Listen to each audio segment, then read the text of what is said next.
ವಿಶ್ವ ಭೂ ದಿನಾಚರಣೆ ಅಂಗವಾಗಿ ಏಕಲವ್ಯ ರೋರರ್ಸ್ ಜೀವಜಲ ಫೌಂಡೇಶನ್ ಪೂರ್ಣಪ್ರಜ್ಞಾ ಸಮೂಹ ಸಂಸ್ಥೆ ಹಾಗೂ ಭಾರತ ಸ್ಕೌಟ್ಸ್ ಆ್ಯಂಡ್ ಗೈಡ್ಸ್ ವತಿಯಿಂದ ಹಮ್ಮಿಕೊಂಡಿದ್ದ ಜಾಗೃತಿ ಜಾಥಾಗೆ ಜಿಲ್ಲಾಧಿಕಾರಿ ಕಚೇರಿ ಆವರಣದಲ್ಲಿ ಜಿಲ್ಲಾಧಿಕಾರಿ ಕೆಎಸ್ ಲತಾಕುಮಾರಿ ಚಾಲನೆ ನೀಡಿದರು. ಈ ಸಂದರ್ಭದಲ್ಲಿ ಕರ್ನಾಟಕ ಕಾರ್ಯನಿರತ ಪತ್ರಕರ್ತರ ಸಂಘದ ರಾಜ್ಯ ಉಪಾಧ್ಯಕ್ಷ ಎಚ್ಪಿ ಮದನಗೌಡ, ಜಿಲ್ಲಾಧ್ಯಕ್ಷ ಜಿಆರ್ ಕೆಂಚೇಗೌಡ, ಸ್ಕೌಟ್ಸ್ ಆ್ಯಂಡ್ ಗೈಡ್ಸ್ನ ಕಾಂಚನ ಮಾಲಾ ಮತ್ತಿತರರು ಹಾಜರಿದ್ದರು.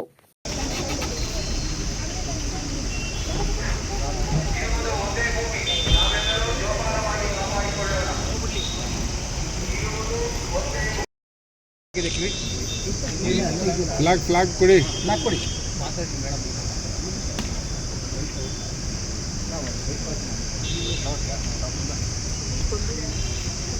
ವಿಶ್ವ ಭೂಮಿ ದಿನಾಚರಣೆಯನ್ನು ಆಚರಿಸ್ತಾ ಇದ್ದಾರೆ.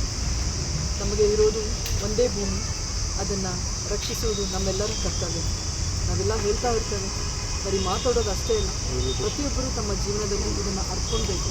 ನಮಗೆಲ್ಲ ಗೊತ್ತಿದೆ, ಪರಿಸರವನ್ನು ರಕ್ಷಣೆ ಮಾಡಬೇಕು, ಮತ್ತು ಈ ಪೊಲ್ಯೂಷನ್ ಮಾಲಿನ್ಯವನ್ನು ಯಾವ ರೀತಿ ತಡೆಗಟ್ಟಬೇಕು, ಇದೆಲ್ಲ ನಾಗರಿಕರ ಜವಾಬ್ದಾರಿ. ಇದನ್ನೆಲ್ಲ ಬರೀ ಹೇಳಲಿಕ್ಕೆ ಅಲ್ಲ, ಅನುಸರಿಸಲಿಕ್ಕೆ ಇರೋದು. ಆಮೇಲೆ ಎಲ್ಲವನ್ನೂ ಸರ್ಕಾರ ಮಾಡಲಿಕ್ಕೆ ಸಾಧ್ಯ ಇಲ್ಲ. ನಾಗರಿಕರ ಪ್ರಜ್ಞೆ, ನಾಗರಿಕರ ಸಹಭಾಗಿತ್ವ ಇದು ತುಂಬ ಮುಖ್ಯ.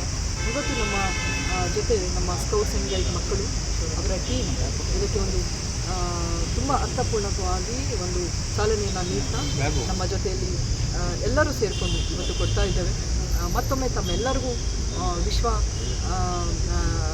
ದಿನಾಚರಣೆಯ ಶುಭಾಶಯಗಳನ್ನು ಹೇಳ್ತಾ, ತಾವು ನಮ್ಮ ಇರೋ ಒಂದೇ ಒಂದು ಭೂಮಿಯನ್ನು ನಾವು ರಕ್ಷಿಸಲು ಎಲ್ಲರೂ ಕೈ ಜೋಡಿಸೋಣ ಅಂತ ಹೇಳಿ ಧನ್ಯವಾದಗಳು.